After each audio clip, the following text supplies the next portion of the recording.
ঐতিহ্যবাহী শিক্ষা প্রতিষ্ঠান সরকারি ইকবাল মেমোরিয়াল ডিগ্রি কলেজের এইচএসসি পরীক্ষার্থীদের বিদায় অনুষ্ঠানে চাঞ্চল্যকর এক ঘটনা ঘটেছে।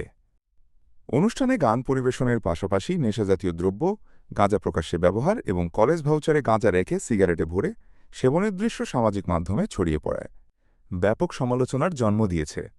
ছাত্রদের এমন বেপরোয়া আচরণে প্রশ্ন উঠেছে, এই শিক্ষার্থীরা ভবিষ্যতে জাতিকে কি শিক্ষা দেবে? আর এই ঘটনা ঘটার পরও এখন পর্যন্ত কলেজ কর্তৃপক্ষের কোনো ধরনের ভূমিকা না নেওয়া অনেককে হতাশ করেছে। স্থানীয় সচেতন অভিভাবক ও নাগরিকরা বলছেন, এটা কেবল একটি বিচ্ছিন্ন ঘটনা নয়, বরং তরুণ প্রজন্মের নৈতিক অবক্ষয়ের প্রতিচ্ছবি।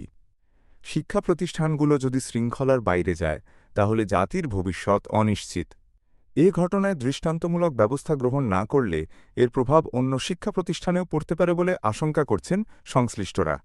তারা দাবি করছেন, কলেজ প্রশাসন এবং শিক্ষা বোর্ডকে তদন্তপূর্বক দোষীদের চিহ্নিত করে প্রয়োজনীয় ব্যবস্থা নিতে হবে।